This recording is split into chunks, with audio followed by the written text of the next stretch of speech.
into the latest episode of Men of a Certain Age, The Soup. I am Les. I've got my man Panero up on top of me and my man Don L on the left of me here. Fellas, how y'all feeling on this Super Bowl Sunday, man? Damn good. Go Niners.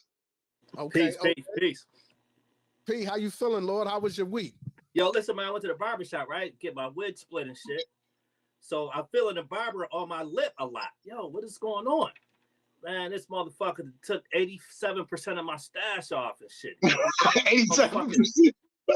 Mendoza and shit and around this motherfucker from I'm gonna get you sucker, man. I'm like, yo, man. Nothing worse than really the Stephen A mustache. On, man. You know, the Stephen A mustache is like really not really having a mustache. It's like a line. Man, that's what I got. I got some pencil shit going on here, man. I'm like, yeah, man. Damn.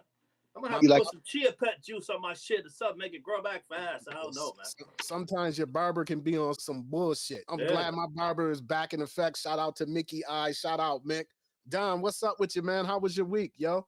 I can't complain, man. Just getting this new project started at my job. I'm actually working for a financial institution in Atlanta that has offices in the Southeast, and we're putting together a new project for their loan servicing, and I'm doing that whole process and also helping them with some legal stuff that they're doing. I'm like actually the legal liaison for Atlanta, so I've been doing a lot of courtroom stuff and all that kind of good stuff, man. But this week has been good, man. I got a new car. The car is running good. And nice.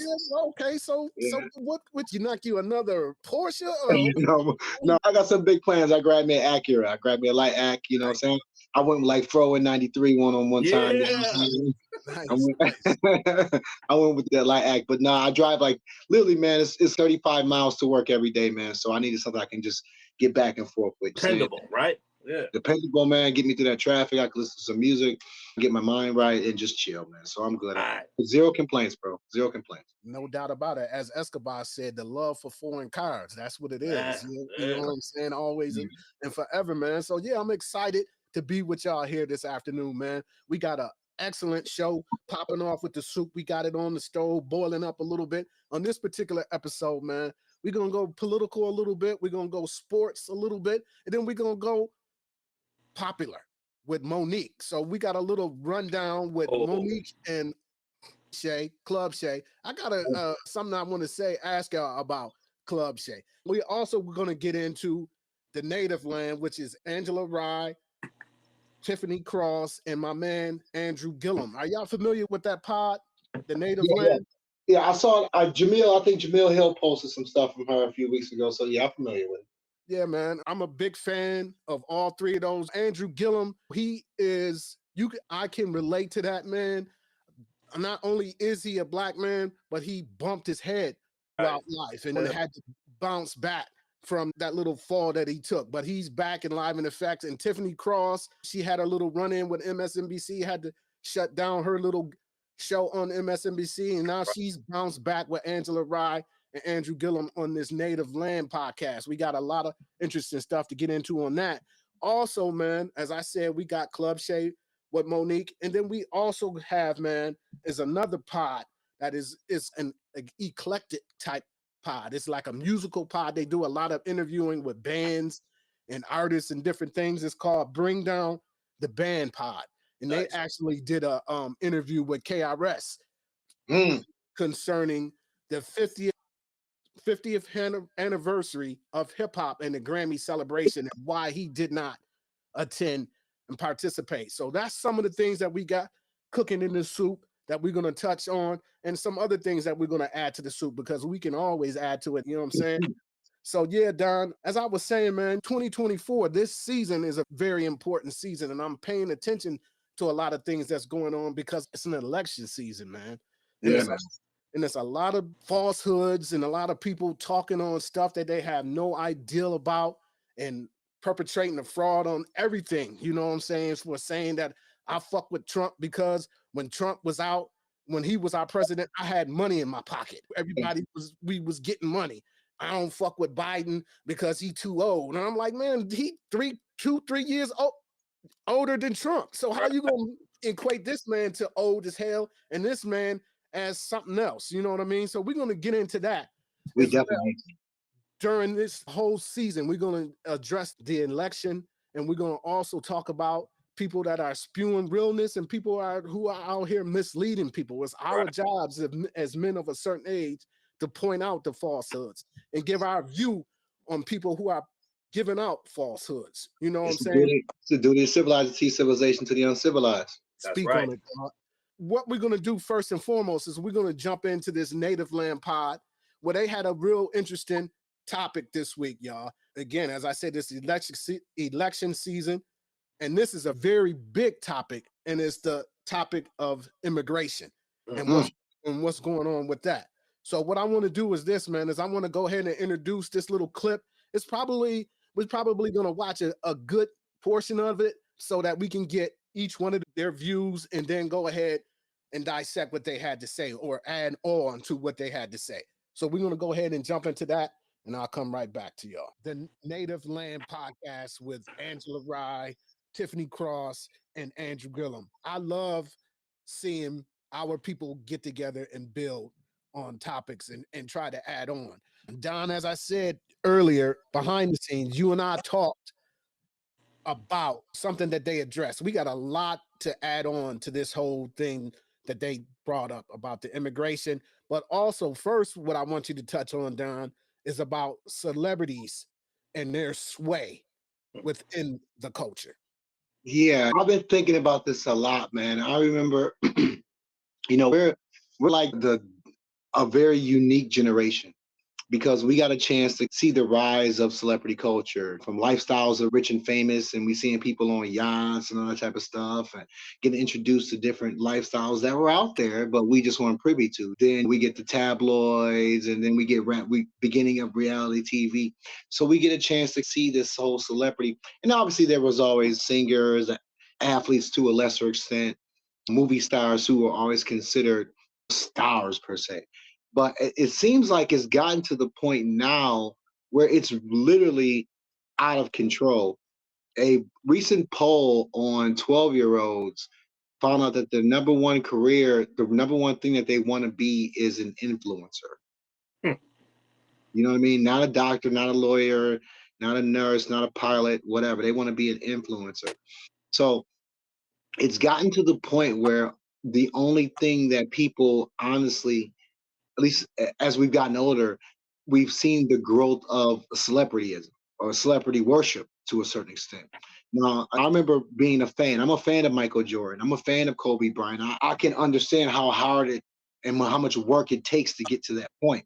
I can see your struggles. You know what I mean? When it comes to sports, I'm a fan. I respect it. I love to see what they can do. It's entertaining, so on and so forth. But because I've only bought one pair of Jordans in my life, put it that way. And that was probably 4 years ago, maybe. And we've been here since the beginning of Jordans. It's not, with us, it's something, whether we like something, you can admire somebody for what they do, but you don't have to really like them for who they are or what they promote. You know what I mean? I had a pair of Barclays. Can't stand Barkley as a person, but I like the shoes. Right. You know what I'm saying? So with us, it was more of a personal decision on not going along with the flow, or everybody likes this, or this is hot, or this is trendy. You know what I'm saying? We was never walking around and what's the shit used to be hot? Kyle Kanais. We was always what? Polo and Guess, right? You know what I mean? Polo, Guess. We didn't go with the trends. We were always trendsetters. And once we got comfortable with something, we understood its value and we tend to stay with it. Now things are so trendy.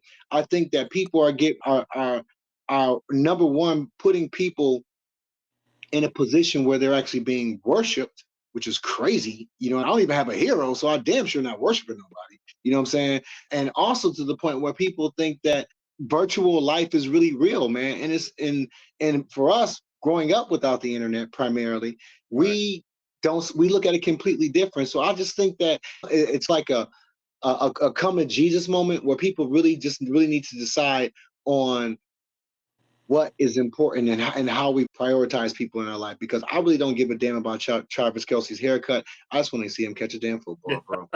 Now, to piggyback off of what you're saying, and that's an excellent point on what you made, because nowadays there is no individualism at all. No, you know, especially within the hip hop culture, which we take personal because we actually grew up within it from kids to adults to Men of a grandparents. certain age. Yeah, So, men of a certain age. Yeah. yeah, men of a certain age. Exactly. Thank you for adding on right there.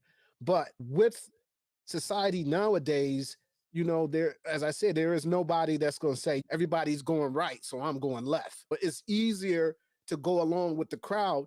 And as you said, these influencers, celebrities, their opinions and what they say weigh a lot, Yeah. unfortunately, to the Mhm. chattel out here. Mhm. That's the reason why to bring up the Super Bowl, that's the reason why they going so crazy about Taylor Swift, because they like her sway.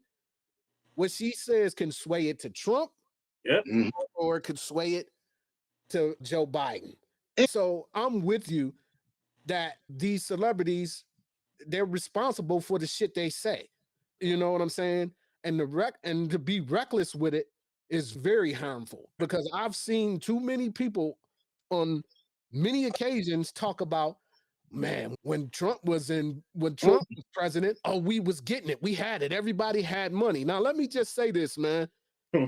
I hold fucking Donald Trump, excuse me, I hold fucking Donald Trump responsible for the death of my best friend who died of COVID, from symptoms from COVID. Rest in peace, my man. Rest in peace, You, CJ Shay. you know what I'm saying? And it was his watch when he was up on TV talking about it's one person that's coming through that came through China, Yeah. and he knew that COVID was spreading and it was super contagious. And this is the person that y'all want to talk about when he was in president. We was all running around with money. No, which I was running around, y'all was scamming, is what y'all was doing. Y'all was free to scam because he was putting things in place for y'all to scam. The PPP loans. Mhm. So is this what they talking about when everybody talking about everybody had money? And you look at those people that took those PPP loans, they jammed up or on their way to jail. Right. Mhm. You know what I'm saying? Those Mhm. checks that Trump gave out, he didn't give them out. He That was signed them possible. though. He And he signed made them as if it was all on him. and Right. that was and that's why Performance he did it that politics. way. And That's why he did it that way. exactly. And to bring it back, and I'm going to come to you next, Lord, and to bring it back full circle on what Andrew Gillum, Tiffany Cross, and Angela Rye, who is now involved with the Fab Fiber. Jalen, that's his girl now, Right. Angela. You know what I I'm like saying? that. That's a good look. Yeah, man. Shout to them. So as I was saying, bringing it back full circle to the immigration thing, Trump is telling the Republicans, do not pass the immigration bill because we want it to get outrageous so the voters will be upset about immigration, not knowing that this dude is behind the scenes pulling the strings for what these other cops can do to affect Joe Biden. Right. Now, P, this immigration thing is serious. You know what I'm saying? I've seen some things. I've heard a lot about it. I've talked to a few of my friends about it. It's capitalism, fam. It's like we do so much as a country outside of the country that we feel like we have to take care of certain people when it comes to bringing immigrants over from other countries. And what that does, it puts us as African Americans or blacks on the back burner. You know what I'm saying? Like they've always put us on the back burner. You know what I'm saying? Another point I think is people don't realize or don't even pay attention to the northern border. You know what I'm saying? There's a lot of people coming over from the northern border also, but they don't look like us. So that's not an issue. That's not a problem. There's Seth Rogen. I don't even think he said he's not even a legal citizen of the United States. He's from Canada. He's a fucking movie star. You know what I'm saying? It's you don't. If it was me and there were people coming from, say, Mexico into my neighborhood, the first thing I would do was try to talk to them and see where they're at and try to build with them. Not try to make it seem as if I don't want them here because this, that, and the third, and I didn't get that, this, that, and the other. Because our government is doing things on a global basis and it's not local.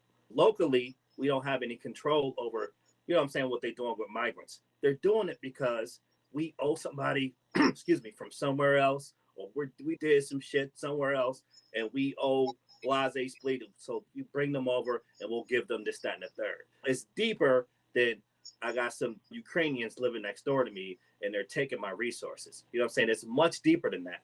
But in order to get to the actual root of it, we got to talk to each other. We got to build. You can't just automatically be like, I don't like this motherfucker from the Ukraine that moved across the street from you.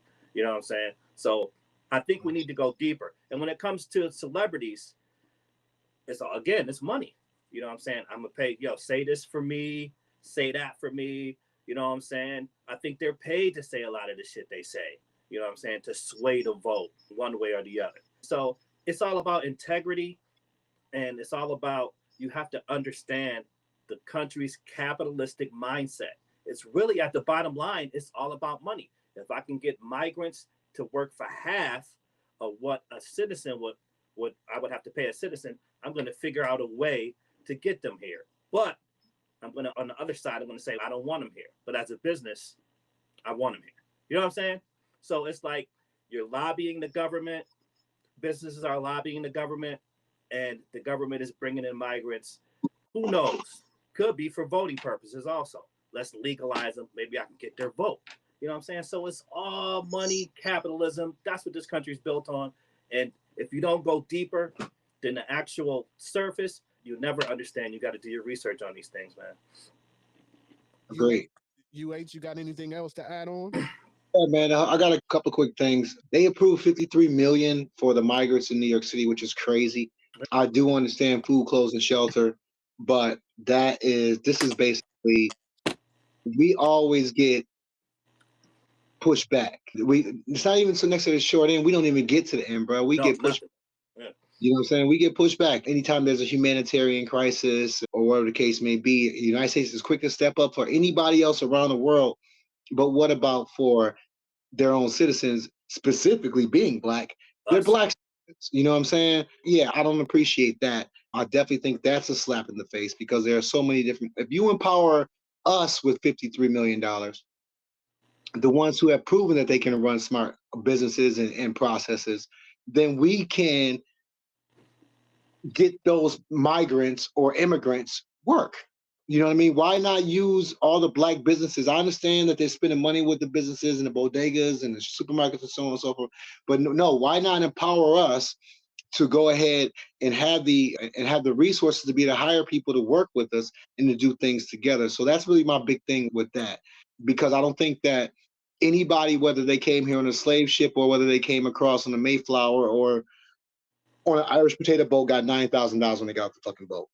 Period. You know what I'm saying? Right. You know what I mean? That's real. And secondly, I think that as far as the celebrities and immigration, and like I said, the celebrities in general, we don't know how much research they actually do. We don't know if they're just looking at a link or a quick post and taking that as the truth. We don't know if they're going off the post and going on Google and then searching for the right, you know what I'm saying? We really don't know what these people, what the depths of their credibility is. So I'm always mindful when in situations like that, when celebrities come out saying something one way or another, because we don't know what type of deals they've made, and we really don't know what type of research they've done. I'll take it very lightly. I'm gonna lean back on something that Tiffany Cross said. Do your research. Right. Just because JC or Nas or Jada Kiss, Jada or Sexy Red or Scarlett or whoever, name the celebrity says something, you don't have to take it as the gospel or take that blood. You would be wise to say, you know what, that don't sound right, or you know what, I'm not for that. You know what I mean? Let me pull up some information to see if I'm correct for feeling the way I'm feeling, or they have a point and saying what they're saying. You know what I'm saying? So at men of a certain age, we've been through enough to know that you can't just take anybody's word for it. You know what I'm saying? You would be a fool to just say, oh, Don said blase splee, so that's what it is. That's my friend, so I'm going to give him the benefit of the doubt. But at the end of the day, if something that he says or something that P says ain't adding up, I'm going to do my research on it before I just co-sign it. You know what I'm saying? Right. That's what they call being educated. You know what I mean? It's just it's convenient for folks to take what celebrities say as the gospel and just ride with it. It's lazy as fuck is what it is. That's what, exactly. That's the perfect word. Lazy. I like Jada. He said Trump is we have money with Trump. I'm going with what Jada said, son. You know what I mean? Fuck Yeah, that. yeah. You You know know what what? I got a bridge to sell you as well. Come holler at me. Yeah. You know what I mean? So yeah, that was something that I wanted to cook up within the soup, was that migration piece and also the celebrity piece as well. Last week when we closed the show, we talked about the Grammys. Shout out to Killer Mike for winning the best hip hop album and best hip hop rap song, because they don't call it hip hop, they call it rap song and rap album of the year for Michael. You know, shout out to Killer Mike. Congratulations. You know, once again, it wasn't televised. Him winning that award was not televised. They didn't show him actually being nominated and winning and showing his reaction. So at the end of the day, they still giving us the fuck you at the end of the day. So one of our favorite MCs, I'm sure, Don, we haven't got to you yet for you to give us your top 5 MCs, but I take it on me knowing you that this guy that we're going to listen to what he had to say about not attending the 50th anniversary Grammy celebration, KRS One. I know you hold this guy in high esteem. Would I be correct or would I be false? Without a question. I seen him rock a crowd. Me and you were together rock a crowd. I seen him rock a crowd of 17 people. Man. 17 people. He killed the crowd. As if he was in front of a crowd of 17,000. Yep. So, and then we saw him again with a big crowd, and he killed them too. That's what's called a professional. Is when you go to do a show, you go do a show, whether it's from the 3 people or 30,000.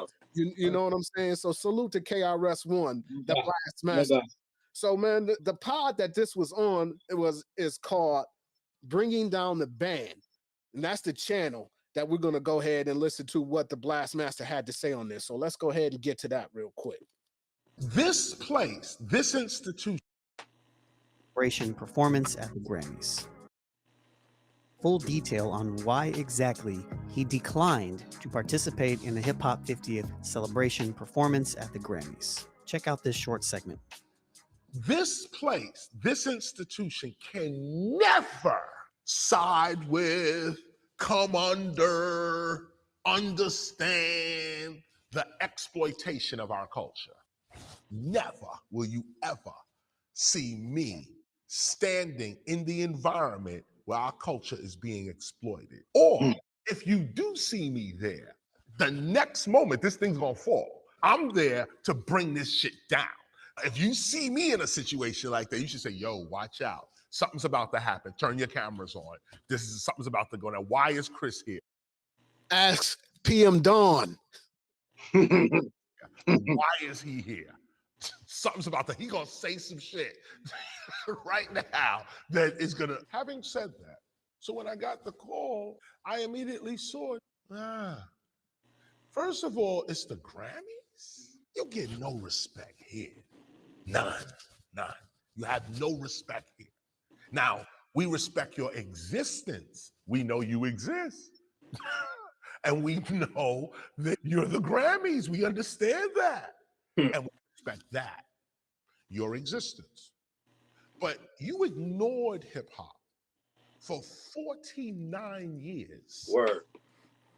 At the 50th year, you want to call us? 49 years you ignored us. The 50th year, that's when you call. You couldn't even call on 47 and gear it up to at least 50, okay? At least get us to the 47. No, you wait till the 50th year to want to call hip hop's authentic teacher? Nah, you don't get that privilege. I refuse to show up. Y'all go ahead and play games with yourselves. The last part that I did see of this thing, and I haven't seen the show, so I can't judge everything. See, I don't want to say nobody's name, but I'm just saying, let me put it this way. If we know, okay, this is truth now, okay? Nobody's opinion, forget how we feel, forget theory. If we know for a fact that hip hop is breaking, MCing, graffiti art, and DJing. Now we can argue these other ones, But we know for certain that what we call hip hop is breaking, MCing, graffiti, or DJing. We know that. We've all decided on that. We've all agreed on that. Books are written, documentaries are done. We all know this. What is all this other stuff? What is this other stuff that you're calling hip hop? That's not hip hop. If you're gonna, I should have had that picture of Most ready. This is not hip hop, yo. do a hip hop 50th anniversary and you're gonna call hip hop to it, you have to have hip hop there. Hip hop was not there. Rappers were there. Rappers. Very respected rappers were there. Wow. But it wasn't hip hop. Look at that. Look at those Because people in the hip hop would have background. got on that mic and said, fuck the Grammys. You dissed us for 49 years. Now that would have been in a rhyme. You motherfuckers are corny. Is that Bun B? In a freestyle. Word. If that Standing was next real to Dougie. hip hop. But it wasn't Hey, real. next to Will Smith. Go ahead. You got Flav. At a party. That's what it was. It was a party. They had some fun. Oh yeah. And who was next to L? Who was that in the white? Kumo? Artists there too, by the way. I don't know who that is on the side of L with the yellow. Say that. Yeah. They got exposed. It was dope. It was dope from that point of view. So respectfully, they did their thing, and I hope it was successful for them. And it looked like it was. So yeah, that is my number one favorite MC of all time, with enough respect due to the Nas Escobar, who could, like I said, catch me on that day, on that particular day. It could be Nas, Either or it could be Chris. I digress. P, when you hear the Blast Master's words, what did you get from what he was saying? To me, it felt like what he was saying is there's a distinction between hip hop and rap, obviously. There's a distinction between rappers and MCs. And what he's saying is those who are looking for acceptance from the Grammys, are looking for acceptance from the masses, are just rappers. Those who are MCs, people who are actually MCs, are doing it for the love of hip hop. And if they gain something from it, they do. If they don't, but they're spitting from the heart. You know what I'm saying? To ignore hip hop for 49 years, and then on the 50th, you want to celebrate us. Who are you celebrating? You're not celebrating hip hop. If you go celebrate that, you must be a rapper. You're really not an MC because you don't know the true essence of hip hop. Like he said, breakdancing, graffiti art, you know what I'm saying? Actual lyricism and MC, you know what I'm saying? So whatever Chris says, pretty much, I've never disagreed with him in any aspect whenever he speaks or raps about anything, because it's like we're air lights. We're pretty much the same. We have the same thought process. You know what I'm saying? I'm a vegetarian pretty much because of Chris. You know what I'm saying? So because he taught me a lot about not eating meat and certain things like that. But again, there's MCs, there's rappers, there's hip hop, and there's rapping pop, like we talked about earlier with Drake or whatever. So what he's saying is, if you want to be accepted by the masses, that's fine. You're a rapper, that's cool. But real MCs would have said something about you not accepting us for 49 years. And then all of a sudden, the 50th, you want to come in. You know what I'm saying? So that's my take on it. So Dom, before we let you go in with double barrels, I want to play this clip of Hove, Jay-Z, and his Grammy speech. And the reason why I want to play that is because of what you basically alluded to, P, when you were saying, why aren't people speaking up about the past? Why y'all celebrating us now and y'all hadn't celebrated us in the past? So what I want to do is this. I want to play this clip, Hove, at the Grammys this past Sunday. Hold tight, y'all.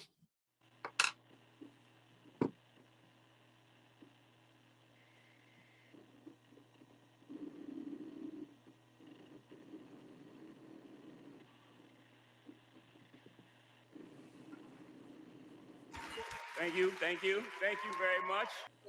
Oh yeah, y'all. That was Jay-Z himself, Mr. Sean Carter. Go ahead, UH. Go in. I dig what he said, man. I think that, combined with us just listening to Blastmaster, I think there's a level of authenticity that hip hop is missing. Now, I struggle with that. Well, I struggle with saying that because of the fact that we are men of a certain age. So our definition of hip hop is obviously the original definition of hip hop. Like they said, breakdancing, graffiti, MCing, and DJing. So our definition is the original. Anything outside that, we tend, like you said earlier, like D said, like I said last week, we tend to look at it as rap. You know what I mean? I really don't really blame these artists too much these days because they were raised on rap. They weren't raised on hip hop. But when our art form is presented to the world as a whole, like in a forum like the Grammys, like Jay-Z said, it is important to get it right. You know what I mean? It is important to get the right albums that epitomize what music and our culture are. So I do agree with him on that.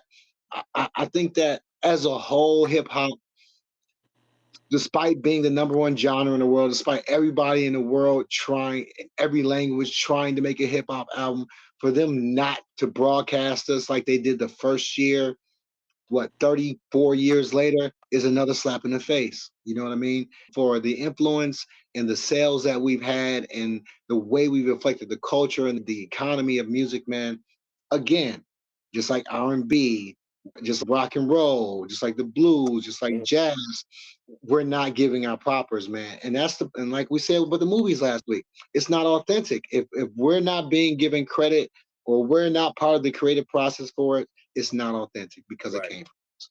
Period. So, P, what'd you think about what Hove had to say, man? I think Hove always has in the back of his mind the big picture, which I can appreciate. You know what I mean? I like the way he defended his whiz too. You know what I'm saying? If I'm gonna get up here, I'm gonna defend my wisdom.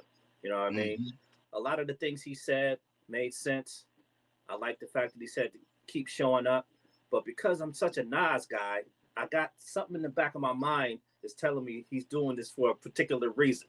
You know what I'm saying? I got that Dame Dash in me too. Okay, I understand what you said. It was politically on the level, but in the background, what deal would you make with this person and that person to get yourself to a position where you could be televised and Killer Mike wasn't televised?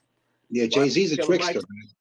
You know what I'm saying? So that's just me and my sick and twisted on Nas side, still love Jay-Z, Damon Dash type of mindset I have. But again, I love the way he ended it with positivity and much respect to Jay-Z, fam. It's funny. You got a Dr. Dre, whatever award, alleged woman beater. This is the award you accepting. And then also, he could have basically said something for real. He had the opportunity, right? What he really did was he hemmed and hawed. He said the politically correct thing. Whereas like Blastmaster would have said, if he would have got up on stage, we would have set up and he gonna say some shit that's gonna move the crowd. Right. Shout out to Rakim, Eric B and Rakim. My thing is I'm not a Jay-Z stan either. I respect his hustle. Oh, yeah. I respect what he's done within the culture. But my question would be this, bringing it full circle. Your wisdom has the most Grammys of everybody, but she doesn't have the album of the year. My question is, would you rather her than have the Grammy of the year, the album of the year, or the most Grammys of them all? And see, that's the thing. It's give me some more. I want it all. You know what I mean? So he go up there and campaign on the reason why his wife, who's got the most Grammys but doesn't have a Grammy for album of the year, instead of making it about him and his, instead of making it about the culture not getting their proper lights. You know what I mean? So that's my only issue with him. That's me. I'm going to be looking at Jay-Z always like, really, nigga, you know, what's really yeah, Jay-Z is always capitalism over community. Always. There we go. Say thank you, Johnny Baseball. That's what I wanted to hear. Capitalism over community. That's whole. Yes. Yeah. See Usher at the Super Bowl. That's strictly Hov. Yeah. But shout out to Jay-Z, because we know how you move, cash rules, and there ain't nothing wrong with that. I don't have nothing wrong with people getting money, Sure. as long as the money is not detrimental to other people Right. that you get. You know what I'm saying? Yeah, man. So that was the Blast Master speaking on why he didn't go to the 50th celebration. And it came on BET last night again, Oh. the celebration, the 50th celebration. And I watched some of it, and it's good to see our legends get their flowers. But again, it was forced. Right. At the end of the day, why not show the best rap album of the year category? Why is as Don, you said, the most selling genre there is hip hop, but y'all can't show who won hip hop rap album of the year? It's disrespectful. But then y'all gonna give Hove his 4 minutes, 3 minutes to get up and accept this Sesame the Mills award from Dr. Dre. You know what I'm saying? And what he do is go pour his champagne and drink from it. Right. There's that.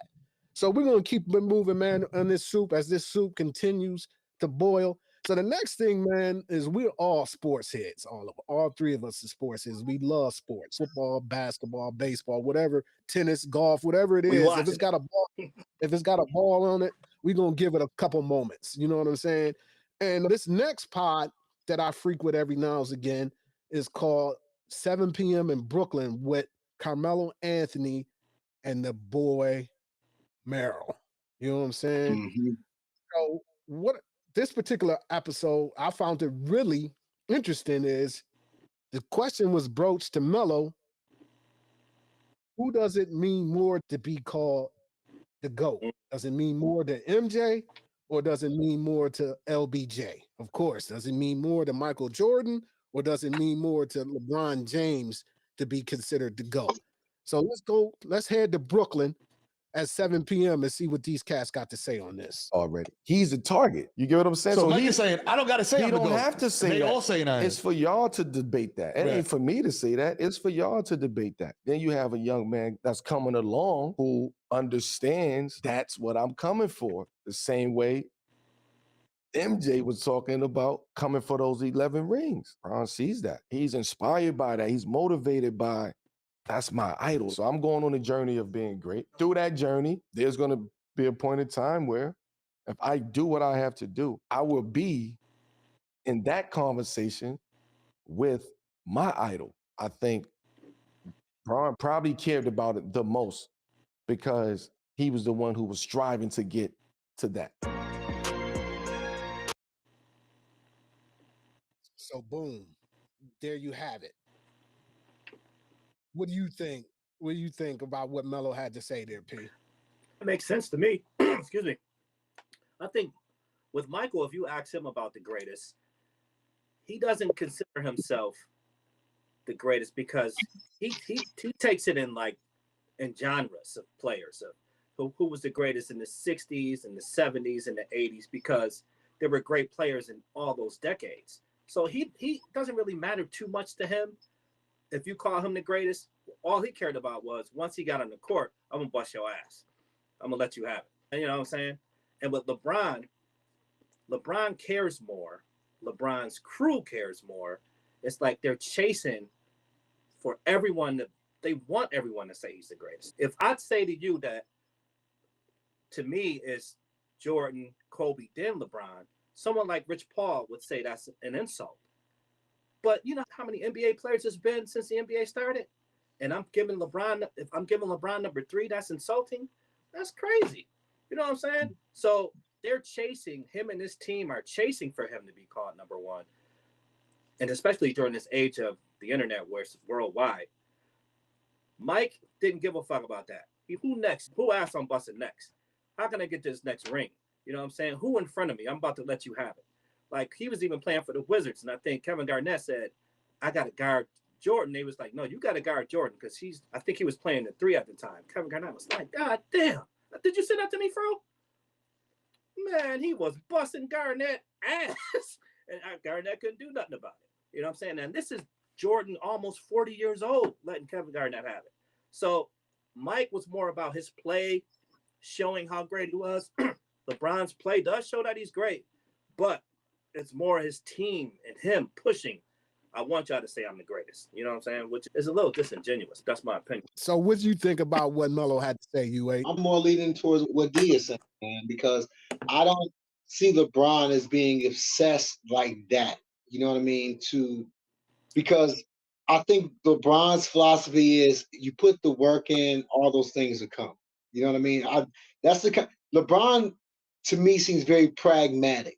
Like he does things intentionally. Like everything he does, he's doing after thought, and he's got a plan with it. So I don't think he's really so much concerned about being the greatest, because I know that he realizes that unless someone goes to the finals 7 times in a row, wins MVP every finals, and wins every finals, you can never be considered better than Michael Jordan, not to mention the regular and other postseason awards that he won. You know what I mean? So I think that in his mind is, you know what? I'm going to be the best scorer. I'm going to have this. I'm going to have that, so that I can be in that conversation. But but I'm not mad if somebody says that I'm not. That's the way that I look at it. Like I said, I told you who my GOAT was. You know who my GOAT is. We know we're going to get to that. But for me, man, LBJ, LeBro, Ramon! he goes in the same boat with Jay-Z. You know what I mean? For me, I respect what you're doing and how you putting it down. Respect for what you've done and what you've brought to the culture. But I've never, ever, and I've been watching Jordan since he hit that corner 2 in the Superdome against Georgetown, which broke my heart because black coach, all black team. I'm pro black. We was all sick after that shot. I was pro black. Not me. You know, be cool. Oh, okay. I thought you would have been sick too. We was all Georgetown boys. I thought we was all Georgetown boys. Not me. Well, I was a Syracuse and Georgetown boy. Big East all day. You know what I mean? He ride with UNC. Oh, okay. But I would have to say that shot was a reason why he started rolling. Trigger, huh? See. But again, as I said, I've been watching him since that game, since he came on the scene as a freshman at UNC, doing his thing. I've never heard Michael Jordan call himself the greatest. I'm the greatest. Now, I've actually heard LeBron James proclaim that I'm the greatest. I'm the GOAT. After they came back from that 3-1, he did an interview sitting with his team, and he said that him coming back 3-1 against that 70 win made him, out of his mouth, this came out of his pie hole, that made him the greatest. And like P said, his team will go to war with you if you don't have him as your GOAT. You know what I'm saying? I can't argue. How should I say this? I can't be mad at anybody who says that that they think that LeBron James is the greatest basketball player ever. I can't be mad at that. You know what I'm saying? Because again, that's your opinion. But to me, there is no comparison when it comes down to being who I felt is the greatest of all time. I've seen it. As Ice Cube said, he was the nigga you love to hate. You know what I mean? As a Knicks fan, he put us to sleep many a season. You know what I'm saying? But you hated him, but you love to see him get it in.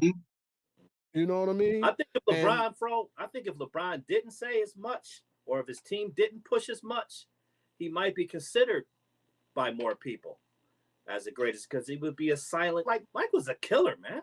But he wasn't braggadocious about it. He wasn't sitting at press conferences saying I'm the greatest.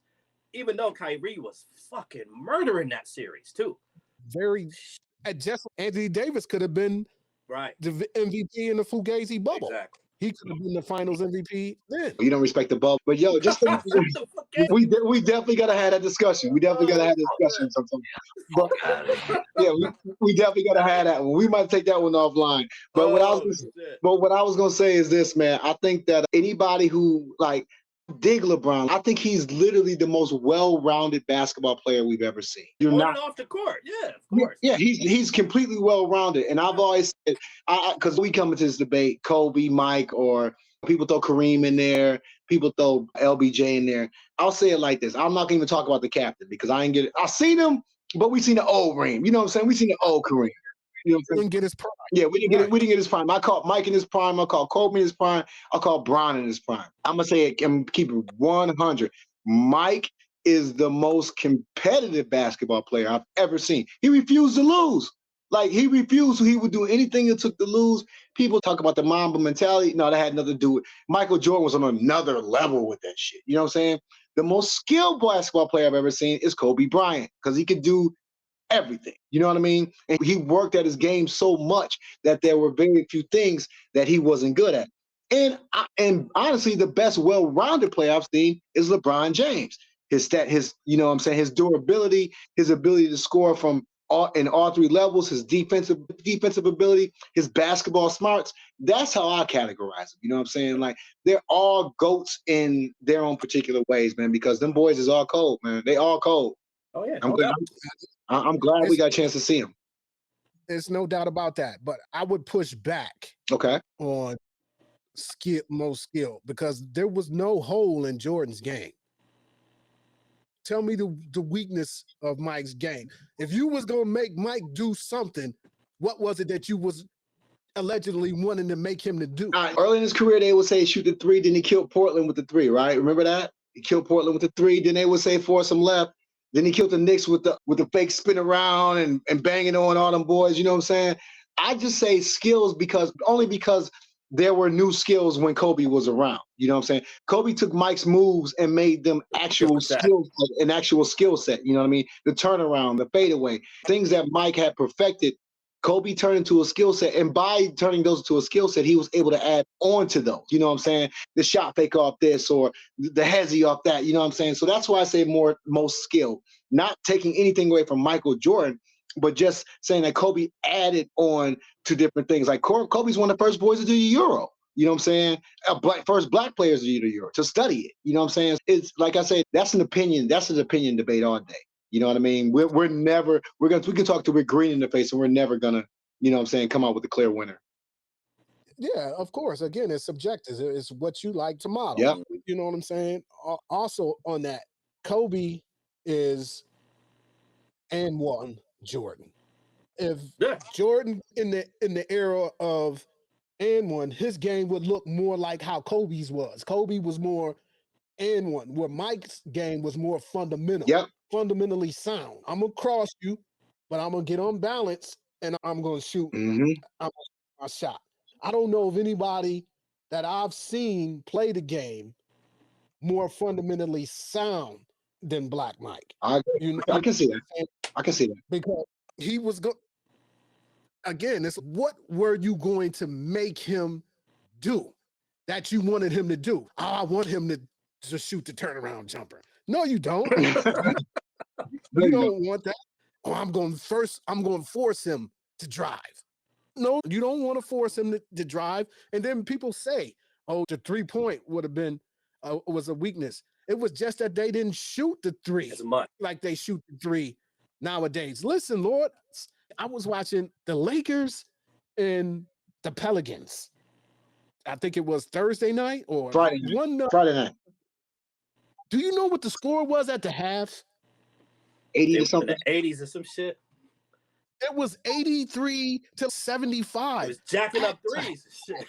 At the half, fam. Yeah. You know what I'm saying? Those used to be the score at the end of the game. Right. You know what I'm saying? And then you look, ain't nobody playing no D. No. For real.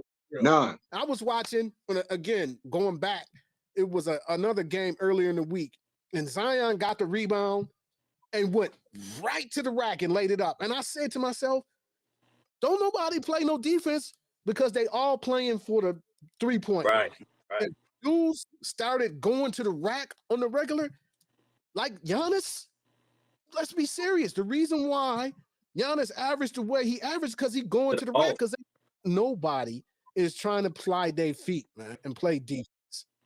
But again, this was 7 p.m. in Brooklyn with Mello and the Kid Mero. Please, y'all, I like that. share and subscribe and comment down below. That is a nice pod to check out. Mello is super cool, and Mero is a damn fool on the mic. You know what I'm saying? So we're gonna keep cooking this soup up, and we're gonna go to the biggest part of the meal here. We're gonna add some salt and pepper to this soup right here, man. And you know what it is? It seems as though Shannon Sharp has the hottest pod, the hottest channel on the internets right now. Club Shay. Have you been to Club Shay? Let me just ask this. I ain't going because it just had me thinking the other day. When was the last time that I was in a club? Like 112, like Birchfields. No, not Birchfields, because that was like a bar. 112 Sweetwater, just a club. And I was thinking, man, I couldn't tell you to save my life when the last time I was in the club. And I'm thinking, I was like, I couldn't do a club nowadays because I don't like the music. Oh, I didn't think about that. Good point. I don't like the music, man. And obviously I would have to be in a men of a certain age type scenery to really enjoy myself. But I was just, with today being Super Bowl Sunday and all the things that's going down in Vegas, it is freezing in Vegas. It ain't got warm in Vegas since the summer because it was freezing when we was out there too. It's like a high of 38, shit like that out there. But that brought me to thinking to myself, man, I was like, I couldn't even tell you what year it was the last time I've been to the club and had drinks, and you know what I'm saying? It was just in the club. You know what I'm saying? The last time I've been to a club, I was actually in Vegas, like probably 2018, maybe 19, one of them. I saw the Backstreet Boys, or NSYNC, one of them shits, because my ex one. They all the same, huh? Shit. Yeah, one of them boys. You know what I'm saying? One of them boy bands and shit. Yeah, I was. Bad Yeah, boys. All right. Yo, it was dope. They gave a good show. Had a good time. You know what I'm saying? Drank some nasty ass Grey Goose. Had a section and all that type shit. But it's nothing like how we used to be, man. It's funny because if you go like out, the younger people all day, you know what they doing? On their phone. And showing they showing the party. They not having fun, man. Yeah, I think, like I said, I think we got the best of both worlds, bro. We got a chance to we got a chance to be in the middle of that culture. You know what I'm saying? It started in the 70s with disco and all that type of stuff. We took it to another level in the 80s and the 90s and in 2000s, and now it's just evolved, man. It's just evolved.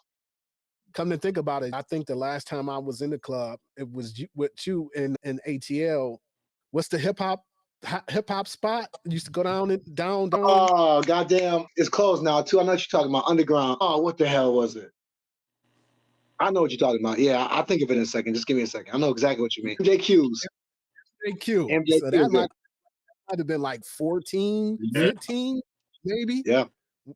And the cats and the young kids, y'all enjoy that. But what I was saying is Club Shay. That's the reason why I went off on this tangent about the clubs, y'all. So Shannon is really basically, how can I say this? He is right now, he is the Black Larry King.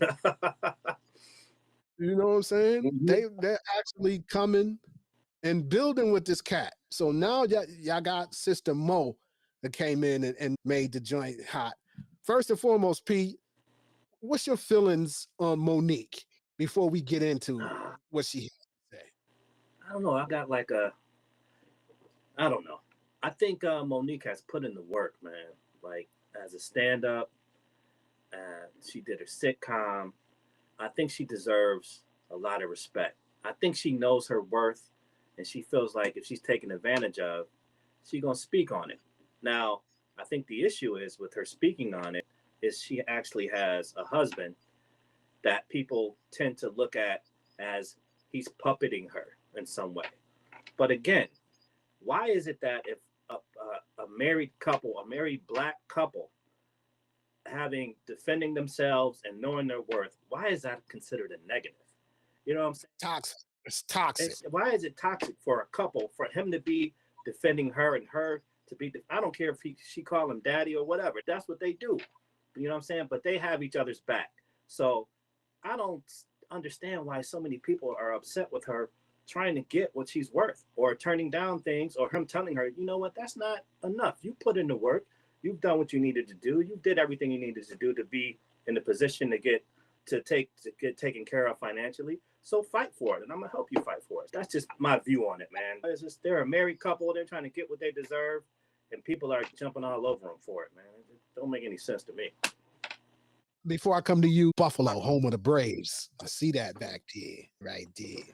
Man, how you feel about Sister Mo? I really don't. I really don't feel either way or another. I told you earlier about how I feel about celebrities. I really don't think she's funny. I think that I saw her in Precious. I've seen her in a couple of movies. I think that she's a great actress. Yeah, I really don't have any opinion of her, to be honest with you. I just, I don't like the fact that she's constantly seemingly trying to blame other people for her lack of success or exposure.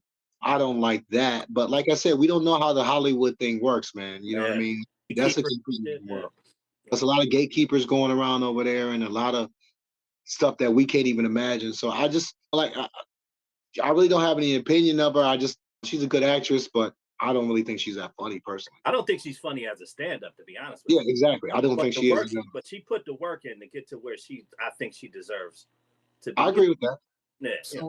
So I've never seen Precious before. I can't say on her actress chops and whatnot, but I respect her for being a black woman and getting out here in the world full of savages and trying to make her way.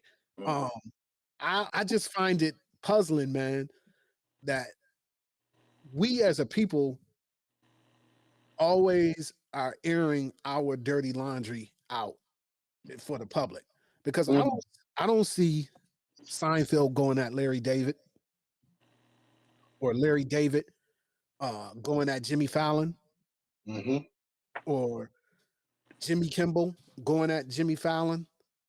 It's just it's something within us when it goes back to that Willie Lynch-ism, the young slave against the old slave. You pit the light-skinned slave against the dark-skinned slave. You pit the woman against the man. And it seems we still haven't broke that cycle of crabs in a barrel, because she's not really going at any Europeans. Cat is not really going at any Europeans. He's just going at us. And as a black man, it's disturbing to see us with our business out for everybody to see. Just like if me and P got a disagreement, I'm not going to cut a short take about P and what me and P disagreed about and say he all this and he ain't that and he think he this. And no, if we have some type of disagreement, we gonna talk about it and see what that disagreement is and have some understanding of why our disagreement came about. And then we gonna move from it. Right. The way I see it is her screaming on Oprah and her screaming on Tyler Perry and her screaming on DL, we'll never know what or if the things that she says happened. I don't think she has a reason to lie. She may. She has a lot of gripes from what we've seen and what we've heard. So what I'm gonna do now is I'm gonna go ahead and we're gonna go to Club Shay Shay, man. I'm on this water, man. I'm on water. This is what I'm drinking in the club. I ain't drinking no hard liquor, nothing like that. I'm on this water, man. Apple juice. Apple juice. That's water with some lemon at the bottom of the jar. And when I say water, agua, I don't mean no drug type water. Apple juice. Izzo. Cider. Right? Let me know that you keeping it 100 and real. So let's go ahead and see what Sister Mo has to say, y'all.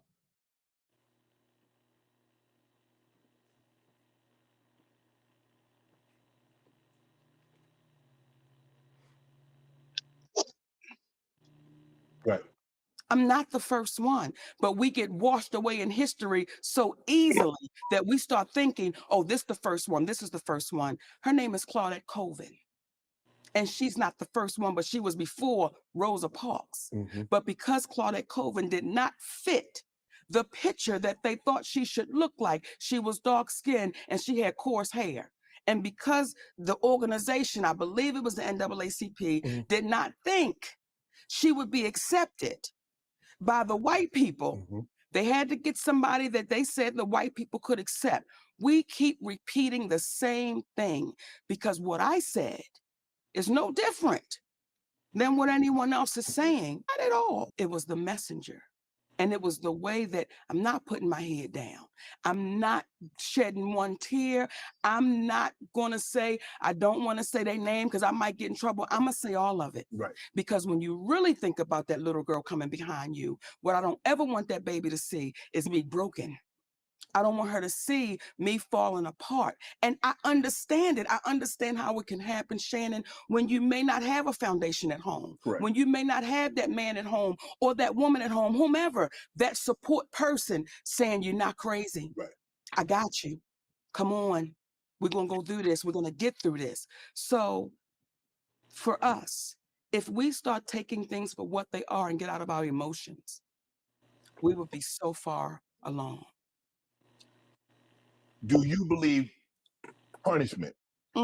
Punishment is not only meant for the perpetrator, but it's also to deter others from said acts. You see it. Do you believe the punishment that was bestowed upon Monique was not only to punish you, saw it, but to deter others from saying what you said? Shannon, see here, and I'm going to answer that. But sometimes we act like we don't know our history. See, back in the day when they had us in chains, they would beat one real good. But in front of the others. In front of the others, and they let everybody know what you don't want is that type of ass whooping. Right. So what they said was, we're going to beat Monique really good. We're going to sit her down. And I made it public. Financially, my family took a hit, Shannon. And when I tell you we took a hit, we took a hit. So when you see our sister go through that, you see her go through, and we act like our eyes didn't see what it saw when we watched that promotion happen with The Color Purple. Right. We wanted to act like we didn't see how Oprah Winfrey treated Taraji. In my humble opinion, when you saw her walk up, you saw that there was tension. You saw that there was something happening. Right. And then when you see Taraji write her a love letter, it's listen. We got to stand tall and stand strong on what we know. We know you were mistreated. We know it wasn't right. We know it was unfair. And then you turn around and say, oh, but Lady O handled it. I have a problem with that. I have a problem with that because that allows Lady O to keep on doing what she's doing. And we're in a position of, I don't want to say nothing because we saw how Monique got whooped. Now, again, that's just my humble opinion. But I don't know I don't know how else to frame that. It's listen, you better fix that because you saw what they did to her. You saw how they treated her. Is it a situation, do you believe it's a situation that Oprah might have faced something similar that maybe wasn't as public as you? And she's looking at it, if I faced that, went through it, and came out on the other side and look at me, it should be okay. Because sometimes we get that with parents. I struggle, you say my kids should have to struggle sometimes also. Do you think that might be something going on with her? Or you just like, there's a disconnect? There's a disconnect. Okay. There's a disconnect, and there's been a disconnect for years. There's a disconnect. And I think what happens is we place people on these pedestals and we say, oh, no, you can't do no wrong. We don't even want to hear it. Right. And when you hear cats say, you know what? They don't say anything and they act like it didn't happen. I'm going to keep talking until you take accountability, until you say, Uncle, I've done this. That's why it was so important. From Oprah Winfrey to Tyler Perry, Lee Daniels. Now, Lee Daniels was the only one I had to deal with. Did you see Lee Daniels apologize? He walked out on that stage. Not only did he apologize on stage, that man apologized to our children. That man apologized to our children and said, I need to apologize for what I put y'all through. He's the only one I had to deal with. However, it became a problem with Oprah Winfrey and Tyler Perry. that I wouldn't do something and work for free. Now, when you say maybe Oprah feels like she came through it, why can't you? Right. There's a story with Oprah Winfrey when she was on the show, People Are Talking. Richard Sher was making $55,000. She was making $22,000. These are her words. It was her co-host. She said, I had to leave because they wasn't paying me fairly. Now you say a Black woman who did nothing wrong, and you're in the midst of this situation because she called me, Tyler Perry called me, Lionsgate called. When you were on the phone with my husband, you said, I agree with Monique. I agree with the position she's taking. But when it came time to say it out loud, Oprah Winfrey went totally silent. Now, to Tyler Perry's credit, Tyler Perry called us up and he said, I can see the pain in you and I can hear it. And I want to let you know that I would never do nothing to hurt you. But the conversation kept going on, only for Tyler Perry to admit he did start a rumor that I was difficult to work with. He lied, only for Tyler Perry to admit I was wrong. And when my movie Boo come out, I'm going to say that, right? Now, here's where, when you did that interview with Kat, I could respect how you do it. Because Kat said, you let them people lie in your face.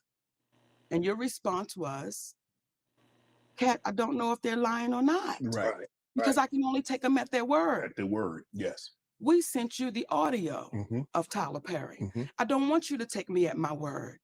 I want you to hear his words. And what did you hear that man saying? What did you hear that man saying? He said it. What did he say? Is Monique, you know you're not supposed to be recording people. No. Now, Shannon didn't say what he said. Shannon protecting his brand. He just said, he said it. He said it. What did he say, Shannon?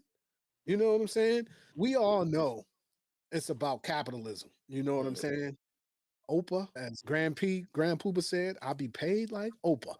You know, you know what I'm saying? I've had a problem with Oprah from the time when she said that she didn't want to be seen as a Black woman. She wanted to be seen as a woman. Exactly. So when she said that, I'm like, huh? And that's like similar to Sharon Moore, the cat who got the job at Michigan. Hubert Davis, once again, say the same shit. I love my white wife. UNC, go UNC. You know what I'm saying? You say that you don't see color. I don't want to be labeled as a Black woman. I just want to be seen as a woman. I don't know where you're going to be seen like that at, because they saw you in France when you went into that store as a Black woman. You know what I'm saying? So let's keep it 100. It's hard to see Monique up there, and she's basically been going this way. She's been going this hard for about probably close to 5 years. I can't remember. She's always been saying these things. So it's been since she had that beef with Lee Daniels. Now I can remember when Monique had the talk show on BT. Yeah. You remember when she had the talk show? She had the late night show on I can't really say that I've seen one of her specials from beginning to end. Never watched the talk show. As I've heard, probably the most that I've seen of her work was probably on Def Comedy Jam or something like that. Because like I said, I can't recall really seeing a Monique special from beginning to end, but it's some validity in what she's saying because of of the people that she's calling out. Right. And the status that those people have. You know what I'm saying? They know one hand washes the other, and they're not willing to sully that to back her, obviously. Right. What do you have to say about what she was pontificating about? I think that, like I said, Hollywood has always been a strange thing to me because I know that there's so many different moving parts to their social, economic, and ecosystem. I guess that's probably the best way to put it. You know what I mean? If you're not there, you can either rely on the rumors of the Illuminati, certain groups, people holding us back, so on and so forth. Or if you really don't know. I've always looked at Hollywood it's like the way we learn things, 85, 10, and 5, right? So the majority of people that you see in Hollywood are just there to make it. 85% of them. Then you got the 10% that are in control, that are trying to keep everybody in their place and move things around so that they can benefit. And then you got the 5% that's going to tell the truth about what's going to happen. You know what I mean? They might not be as well off or as powerful or well known or popular as the other ones, but they still tell the truth. And for one reason or another, they're still relevant. So that's probably, to me, the best way to look at it, because I'm pretty sure Oprah Winfrey isn't the friendliest person in the world. I'm pretty sure Tyler Perry isn't. I'm pretty sure Lee Daniels isn't. And part of that personality is what made them successful. You know what I mean? For having certain personality traits, whether we agree with them or not, they know what's made them successful and what they want to do in order to maintain their position. So I really, like I said, I really don't speak on Hollywood too much because number one, I don't do the whole celebrity worship thing. Number two, there's a lot of different politics to its moving parts. And number three, we really never know who's who out there. You know what I mean? Somebody with the pristine image of a Dave Chappelle could be against low-income housing in his neighborhood. You know what I mean? You never know. You know what I'm saying? You never know. So you never really know these people, man. So you just have to take what they say as a grain of salt. And if Monique wants to fight those battles with the system, let her. I'm not trying to be an actor or a part of that system. Hey, I'm here for the show. Yeah, it's a shame. Again, like I said, that it's probably probably a lot of truth to what she's saying, you know, unfortunately. But again, I just wish it didn't have to get out in the streets because again, to me, and we're not a monolith, it's just embarrassing. You just see it, and you're like, man, I don't see nobody else out here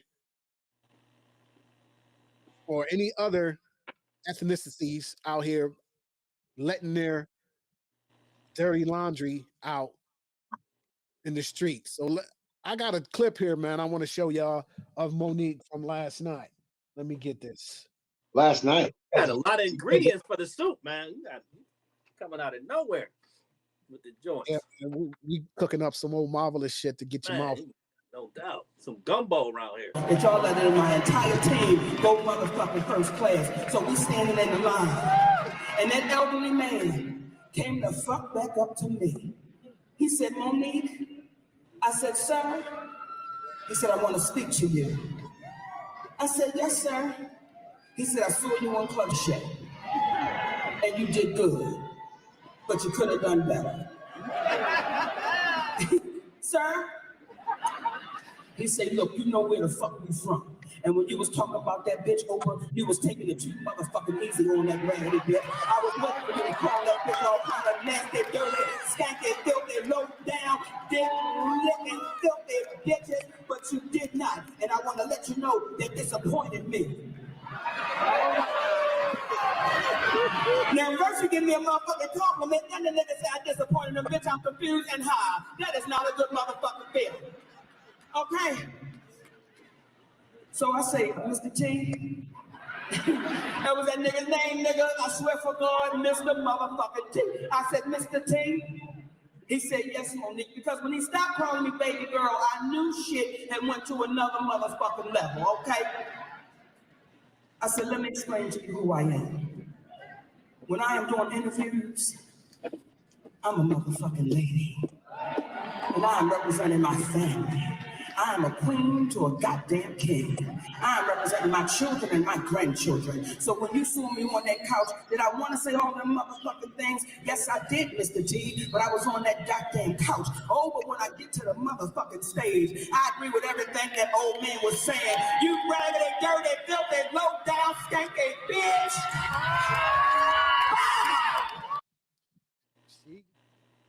You got animos, yo. First of all, it's unnecessary and it's not funny. No, it really like I said, she's not funny, yo. It's not funny. She's you know what she is, and I hate to say this, but she's the bitter black woman. She's the angry black woman. You know what I mean? And she angry at everybody. She angry at us. She angry at them. She angry at herself. You know what I'm saying? Nah, B. Nah. Now, Monique, the thing about Monique is after she won that Oscar, she felt, okay, now I should be. Cash in. She gonna cash in. Cha-ching. She, and she didn't cash in. And I think like what Don is saying, that's a lot of the anger. That's where it comes from. Okay, it's legitimate that she has those issues, but she's taken it to a level that's unnecessary. And if it's embarrassing, like Fro said, it makes us look bad.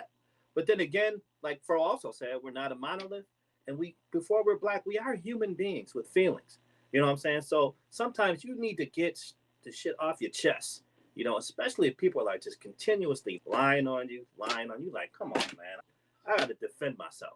But to an extent, not to a point where you're embarrassing the community. Like, I couldn't even watch the whole interview, fam. I was like, I can't watch this, man. I didn't even take the time to watch it. I told you I don't like her. I don't like her style that she presents. So I didn't even waste my time with it. So let's just say this. It's clear she won't be getting no work from Oprah. No.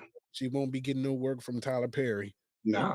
I guess her and Lee Daniels done smoked the peace pipe. So maybe she might as well just say fuck it and come on into the podcast game. And make it do what it do. Yeah. So yeah, man. So that soup is ready and is ready to come off the irons here. So before we wrap this up, man, again, as I said earlier, it is Super Bowl Sunday. Yes. It is Super Bowl Sunday. We got the Chefs against the San Francisco Bully Footers, as I so rightfully coined them early in the season, but they ain't really been doing the bully footing too much, although they've been winning. How you feel about this Super Sunday, Don? Who you like? And give me your final score. First of all, my little shorty from Memphis is in Vegas right now. Oh, yeah? It has been a difficult weekend for me mentally because I already know what's happening out there in Vegas. She from M-Town for real? Yeah. Okay. I got a meme. I'm gonna send you a flick. But Renfro's run heavy in Memphis. That's the reason why I got a chuckle out of you said that you had one from. Yeah, she's a star for real. But yeah, man, I don't like the fact that it's shitty weather in Vegas, so I'm glad I didn't spend all that money to go out there and get charged $24 for 2 sodas. Yo, I saw that. That's crazy. Isn't that crazy, right? $24 for 2 sodas. For two beverages, man. 2 sodas. Man. But I'm familiar with that when they came to Atlanta, beers was $8. Whatever. Wait, pause. Soda. When you start going with the soda? 22 years. Pop. This said soda, yo. I'm like, you definitely southern fried right about now. Yeah, I definitely got the lingo. You better glad I ain't call them Cokes. Everything a Coke down there. It could be everything is a Coke down there. You didn't even Coke on that, Lord. When he says, I'm like, soda. 2 pops. Let me find out you calling them buffalo wings too. Absolutely not. Absolutely not. I eat some wings. That's always gonna be the wing, man. But yeah, man, I give me the Niners, man. I know that Patrick Mahomes is a different animal, man. He beat the 2 best quarterbacks in the AFC besides himself. He beat Josh. He beat Lamar. You know what I'm saying? Patrick Mahomes is a different animal, but I can never root for another AFC team unless they got a black quarterback. So give me the Niners. Lord, what you see out there? Yeah, I'm going 23-27, Bully Footers. I'm going MCM MVP. Because I don't think they can stop the run, man. And if they let this kid get off, he going to run all over him. So I'm hoping that's the case. Because I don't think Brock can throw him into a win. If they can run into a win, you know what I'm saying? They can win the joint. But I just don't like KC, man. Pretty much. It is what it is. I can't stand them dudes, man. I can't stand the Swifties and the Kelsey fade. Oh, now it's the Kelsey fade, right? Come on, man. How long we been getting our hair faded, man? You know these Europeans. They took rock and roll. They took jazz. Come on, man. They in the midst of taking hip hop. You know what I'm saying? How many of us went to JV's and saw that he didn't have a thumb, and you still let him fade your joint, man? Come on, man. Where this man thumb at, man? He's still giving me the on the regular, Duke. My thing is this: can it end in a 2-2 tie? Because I ain't riding with neither one of these dudes, man. I don't like neither one of these teams, man. You used to be a Niners fan, though. I told you when they did Kaepernick, it was when they did Cap, the way they did Cap. I can't have no love for them after that, man. And then also Shanahan did my man McNabb wrong when McNabb was in DC. He shitted on Don. So once he shitted on McNabb like that, when Nab went to DC and they shitted on him like that, man, I had my eye on the Shanahans. And then they run Colin up out of there. And then 28-3, man. That was the OC on the 28-3 Super Bowl, man. How you don't run the ball at all in the second half? Might have learned his lesson, bro. You know what I'm saying? If I had to choose, which I don't,